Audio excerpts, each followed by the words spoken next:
Вы когда-нибудь задумывались о том, возможен ли рай на земле? Если да, то спешу вас обрадовать, вы не одни такие. На этот счет существуют десятки разных концепций.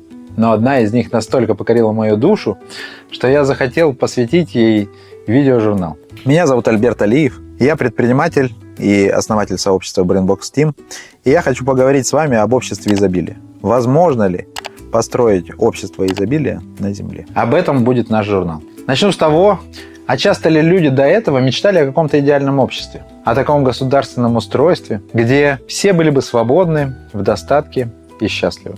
Да, честно говоря, долго вспоминать не нужно. Наши отцы и прадеды строили коммунизм, и многие из них искренне верили, что это достижимо. Я сам был пионером и помню, с каким энтузиазмом относился к идее построения справедливого общества. Однако СССР с его идеей коммунизма как концепт провалился. Архитекторы при проектировании здания не учли одну деталь в фундаменте. И после 70 лет эксперимент закончился.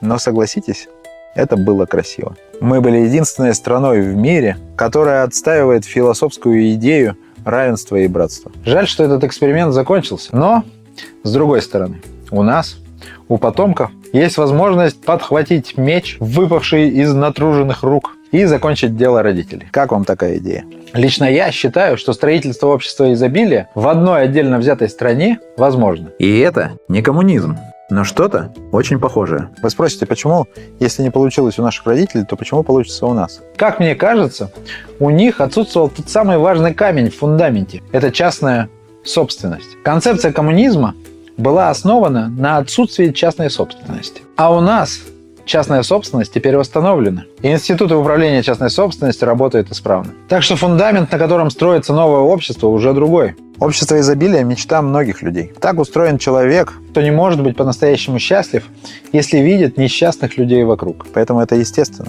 Когда я учился на экономическом факультете, мы изучали экономические теории общества. Одна из работ очень воодушевила меня. Ее автор, американский экономист Джон Гейлбрейт, утверждал, что наступление общества изобилия на Земле неизбежно. Как жаль, подумал я тогда, что не доживу до этого момента.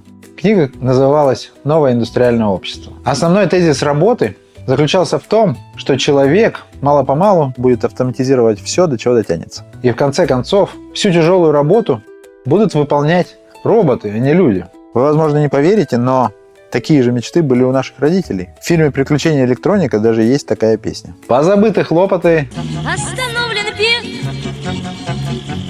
вкалывают роботы, а не человек. Так вот, по мнению Гейлбрейта, автоматизация и роботизация – решающий фактор для наступления общества изобилия. Отложу ненадолго размышления над другими факторами, остановимся на этом. Согласимся, что где-то там, в будущем, нет ручного труда. Всю сложную работу делают роботы. Чем же тогда заняты люди, спросите вы? Ну давайте вместе представим, как выглядит этот рай на Земле. Пусть это будет какой-нибудь из ваших потомков. Утром он проснулся, не по будильнику, а во сколько сам захотел. Его квартира наверняка автоматизирована. С помощью голосового помощника он может раздвинуть шторы, включить музыку, заказать себе вкусный завтрак.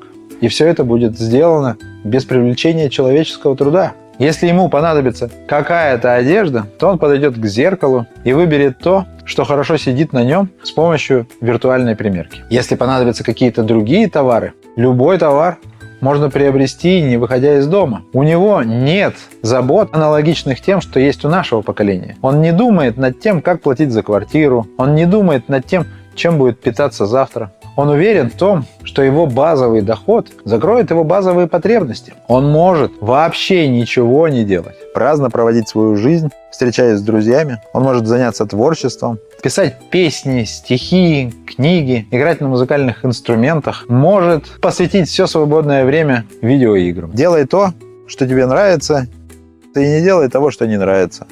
Вот его девиз. Разве не это самая простая формула счастья? И он счастлив.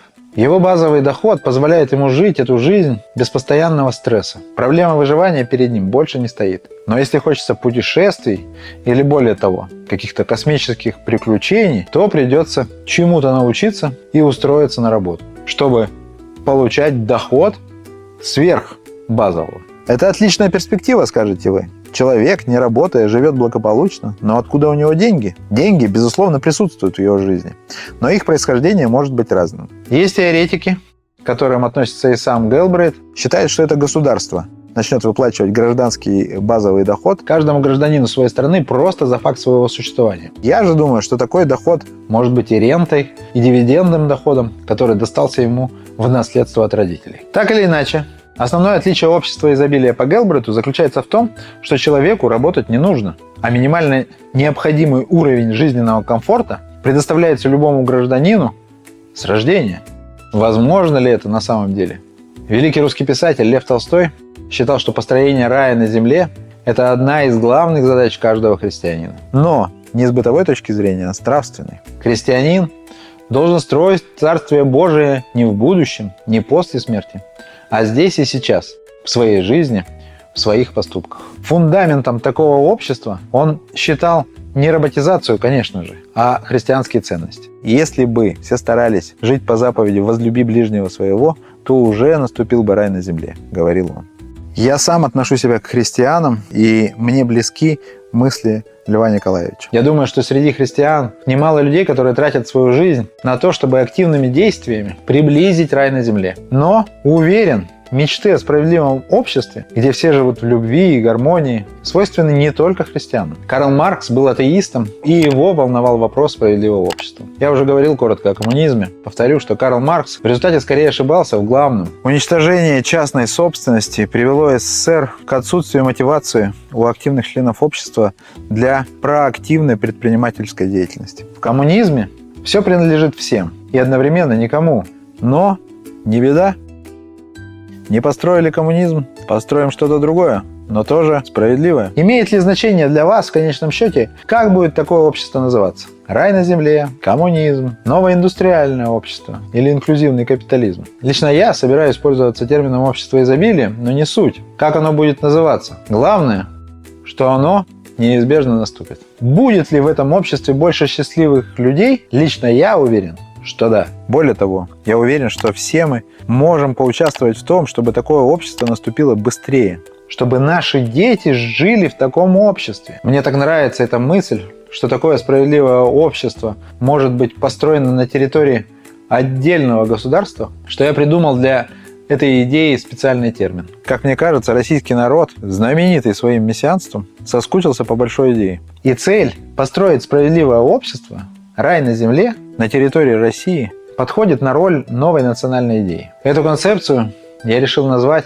«Россия-2046». По сути, это синоним общества изобилия, но только с уточнением территории и примерной временной перспективы. Данный видеожурнал мы решили вести для того, чтобы узнать, а есть ли у нас еще единомышленники, которые считают, что в России через 20 лет может наступить общество изобилия. И можем ли мы, сообща, что-то делать, чтобы это случилось? Я верю. А вы? Мечтаете о таком обществе для ваших детей? В следующих выпусках нашего журнала будем разбираться, какие уже сейчас есть признаки того, что общество изобилия наступает. И можем ли мы что-то сделать для того, чтобы это случилось раньше? Поставьте лайк, колокольчик и подпишитесь на наш канал, чтобы не пропустить следующую серию. До встречи!